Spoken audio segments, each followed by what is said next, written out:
All right, so here we have the rate of change of the average yield of short-term German bonds can be modeled by G of t equals 0.57 over t, percentage points per year. For a bond with maturity time in t years, the average 10-year bond has a yield of 4.95%. So guess what? That's going to be our thing, probably to find a specific antiderivative. So yes, write the specific antiderivative describing the average yield of German short-term bonds. All right, so that means for A, we're going to take the integral of 0.57 over t, and that's dt. And so that's going to be 0.57, and that's going to be then ln of t plus c. All right, well, we said that at 4.95%, now this time we need to keep it as that because this is in percentage points, so we don't want to convert it to a decimal because we need to keep the same units here. So 4.95 equals 0.57 ln of 10 plus c. So we're going to take 4.95 minus 0.57 ln of 10, and we get 3.638. So C equals 3.638.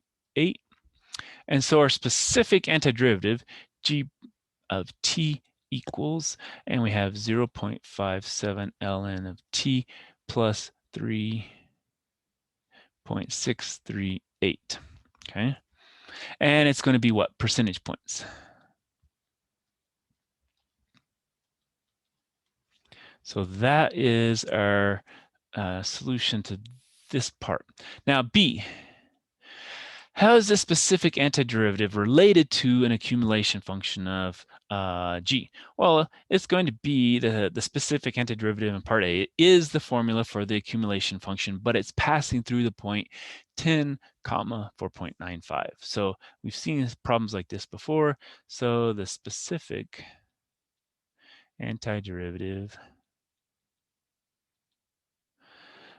in part A is the formula for the accumulation function passing through 10, 4.95. And so it is the accumulation function through that specific point. Okay.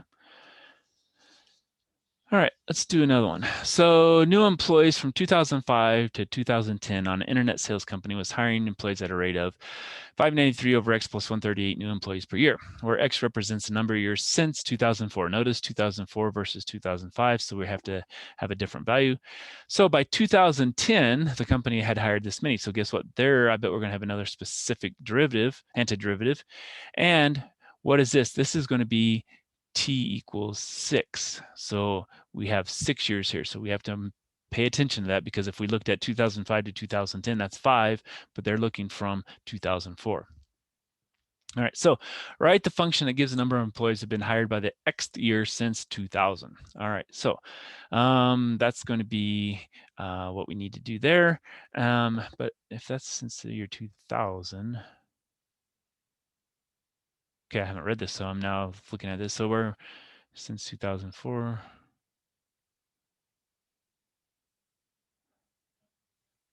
I think this is supposed to be a 4 here. If we call that a 4, this has to be a 4 here. Okay, so that's what we're going to call it.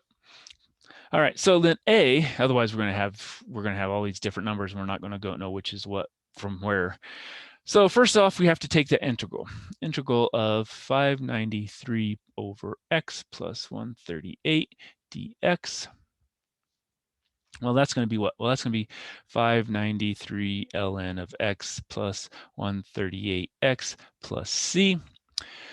Now, again, if we call that from year 2004, because that says it's from 2004, I'm going to say this came first, so this part was wrong. That's how I'm doing it.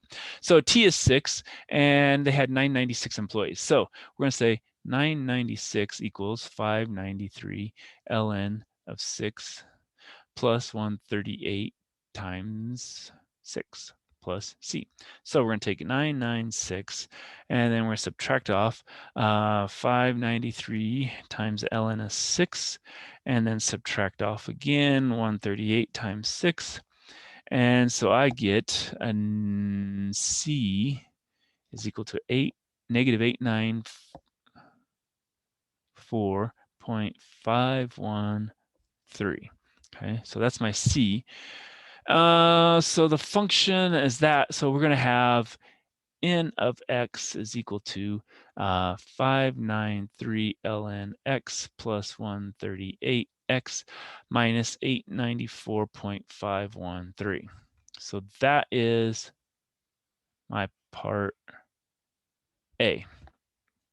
All right, so now it says, for what years will the function apply to in part A? Okay, well, for part A, B, it's going to apply from, well, it's going from time 2005, so it's going to go from 2005 to 2010, and so this is it t's or x's? So I did x's. X equals 1 to x equals 6, okay?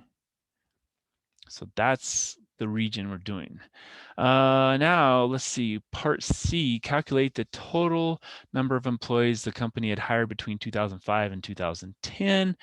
And would this figure necessarily be the same as the number of employees the company had at the end of 2010? All right, so now we have to kind of do some math. So we're going to take this value and we're going to evaluate it. So we're going to take our, for C, 593 ln of x plus 138x minus our 894.513, and we're going to evaluate it from x equals 1 to 6, okay?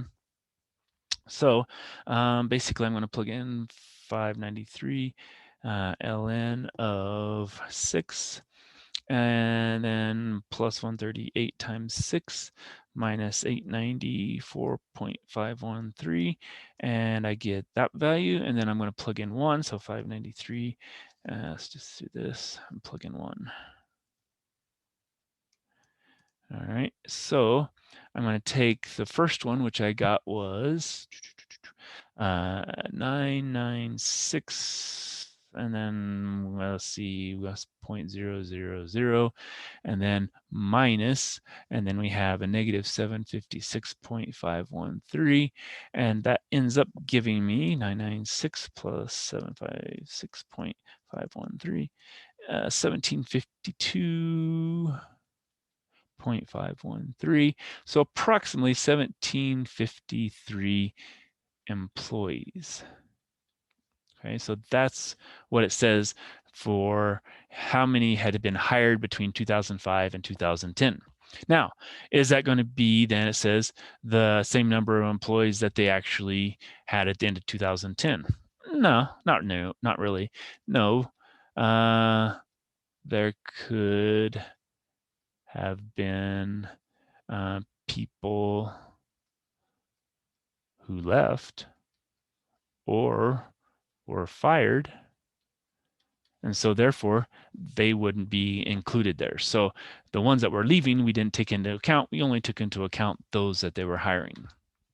So that would be what I would say would be the answer to that one. It wouldn't be the same. Okay. All right, let's stop there and we'll come back for more.